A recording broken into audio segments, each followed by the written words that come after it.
Hi guys, what a pleasure to stand in front of you right now again. It is just because, you already know that. Yeah, it's fine. Sinon, j'espère que vous allez bien la famille.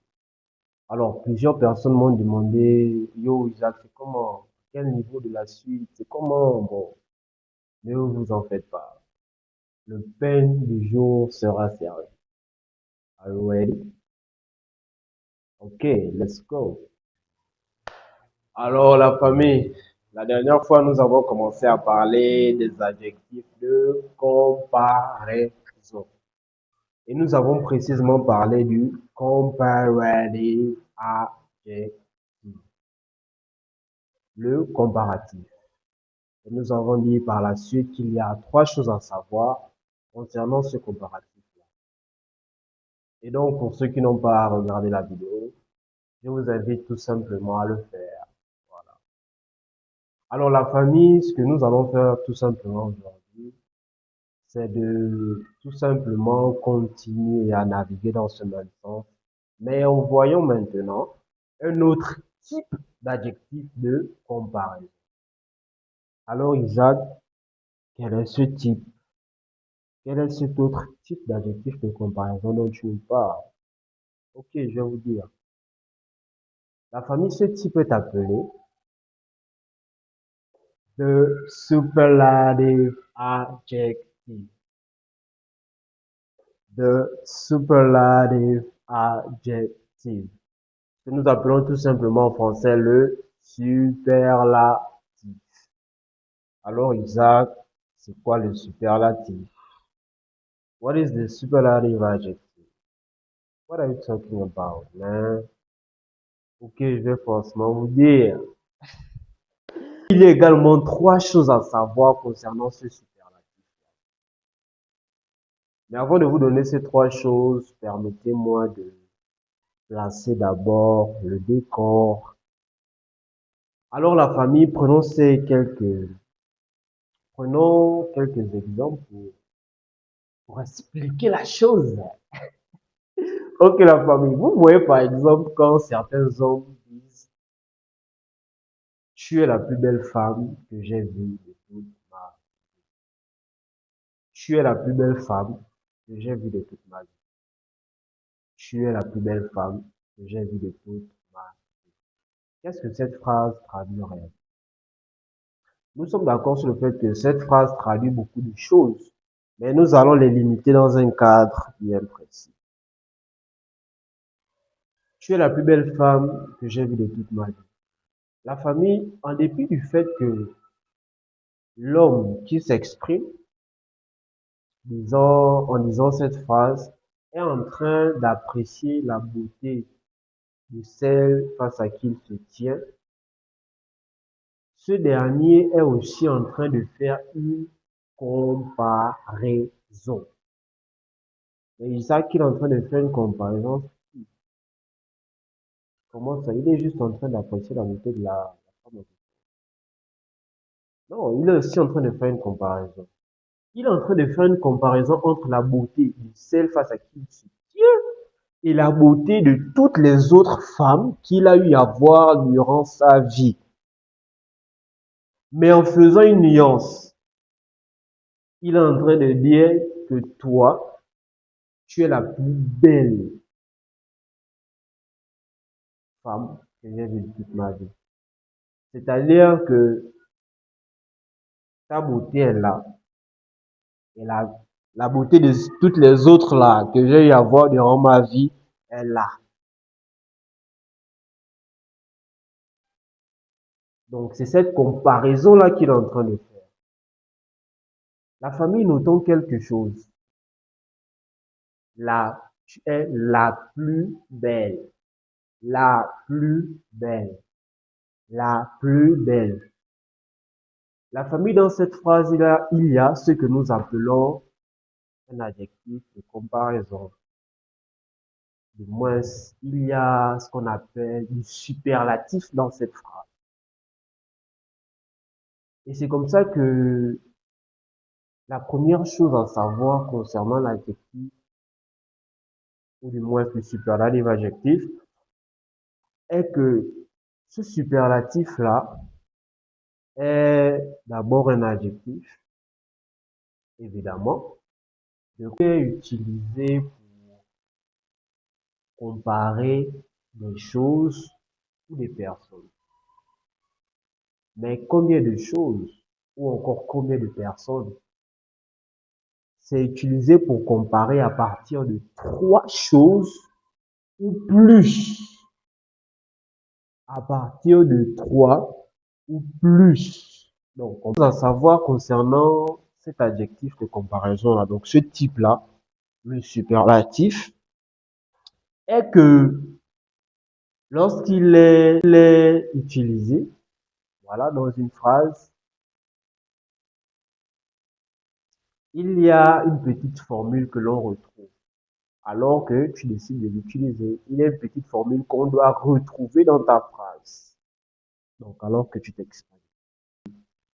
Cette formule, c'est the plus adjectif plus est. Donc, l'article définit de plus l'adjectif plus est. Est à la fin de l'adjectif. Donc, à la fin du mot, donc l'adjectif que tu décides d'employer, à la fin de ce mot, il y a est. Et qu'est-ce que ça veut dire? C'est quoi tout ça? Nous allons très vite voir ça. Nous allons prendre des exemples forcément pour illustrer ça. Let's go. Nous avons deux exemples ici. Dans le premier, celui-ci. Supposons que nous sommes dans une salle de classe et on décide de déterminer, par exemple, qui est le gars le plus cool de la classe. Et c'est comme ça qu'on tombe d'accord sur le fait qu'un individu nommé Parole est le gars le plus cool de la classe. Nous, on obtient cette phrase: Parole is the coolest guy in the class. Parole is the coolest guy in the class. Alors, analysons la phrase. La famille, on prend toujours le temps d'analyser les phrases parce que, rappelons-nous, nous sommes toujours dans les parties du discours. Et donc, nous sommes en train d'étudier tous ces éléments-là qui constituent un discours et donc qui nous permettent de nous exprimer. Raison pour laquelle on prend toujours le temps de le faire. Super. Rahul is the coolest guy in the class. Alors, nous avons la présence d'un nom dans la place. Nous avons la présence de notre bien-aimé Rahul. Nous avons la présence de notre très cher verbe to be qui est toujours avec nous. Nous avons la présence de l'article défini, de. Nous avons forcément la présence d'un adjectif, étant donné que nous sommes en train de faire une comparaison. Voilà, nous avons la présence d'un nom, guy, in the class. Voilà. Super. Mais Isaac, c'est comment il y a est à la fin de cool. Ok. Cool d'abord, c'est notre adjectif de base ici qui signifie genre calme, tranquille. Le gars qui est calme en fait. Tranquille, posé, au calme, qui ne dérange personne. Voilà. Maintenant, pourquoi est à la fin de cool en fait, Isaac? Pourquoi? La famille est à la fin de cool parce que à la base, nous sommes en train de faire une comparaison entre plusieurs garçons dans la classe en vue de déterminer quel est le plus cool. Donc, nous sommes en train de faire une comparaison entre les garçons de la classe et voilà, par la suite, on tombe d'accord. Après comparaison, on tombe d'accord sur le fait que Parole est celui qui est le plus cool. C'est-à-dire parmi tous les garçons de la classe, Parole est celui qui est le plus cool. Voilà. Première chose, nous sommes en train de faire une comparaison entre les garçons de la classe. Et deuxièmement, parmi les choses à savoir concernant cet adjectif de comparaison-là, donc le superlatif-là, la deuxième chose nous dit la famille que lorsque donc tu décides de faire ta comparaison et autres, voilà, en mode superlatif, il y a une formule qu'on doit retrouver dans ta phrase ou encore lorsque tu t'exprimes. Et c'est quoi cette formule? Nous avons vu cette formule plus haut, la famille. La formule en question est the plus adjectif plus est. Donc, l'article définit de plus l'adjectif plus est. Est donc à la fin de l'adjectif, comme nous pouvons le voir ici. Cool. Donc, on obtient coolest. Voici la formule qu'on retrouve. On la retrouve pourquoi? Parce que nous sommes en train de faire une comparaison. Nous sommes en train de comparer plusieurs garçons dans la classe. Et on tombe d'accord sur le fait que Varol, il est celui qui est le plus cool parmi tous. Et donc, après avoir fait cette comparaison et autres, nous devons nous rappeler que parmi les choses à savoir concernant le superlatif, la deuxième chose à savoir nous dit que lorsque je me prépare à faire ma comparaison en mode superlatif là, je dois avoir une formule. Il y a une formule qu'on doit retrouver dans ma phrase. Il y a une formule qu'on doit retrouver alors que je suis en train de m'exprimer donc dans mes propos. Et cette formule est de plus adjectif plus est à la fin de l'adjectif. D'où on obtient de coolest. De coolest. La famille, voici le deuxième exemple. Donc, une question nous est posée ici, à savoir, who is the oldest person in here? Who is the oldest person in here? Okay. Donc, la question nous est posée ici, who is the oldest person in here? Qui est la personne la plus âgée ici? Qui est la personne la plus âgée ici? Voilà. Genre, on suppose que, voilà, je sais pas. Par exemple, on est là en classe et le professeur nous demande, oh, who is the oldest person in here? Who is the oldest student in here? For example, instance. Voilà. On retrouve encore cette formule-là.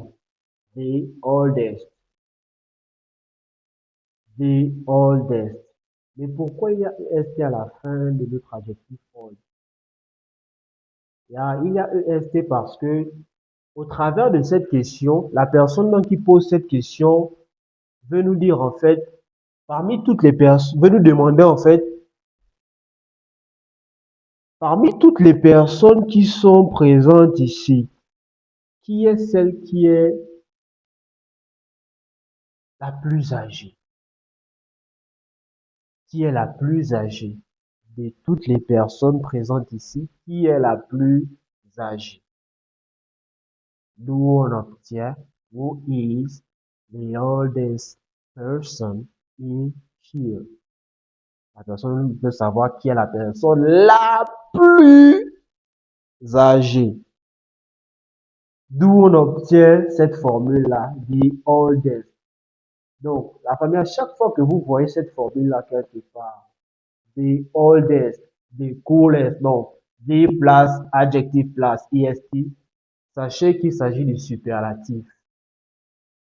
Le plus, la plus, etc. Et donc, la famille, nous allons voir la suite très bientôt. See you later, guys.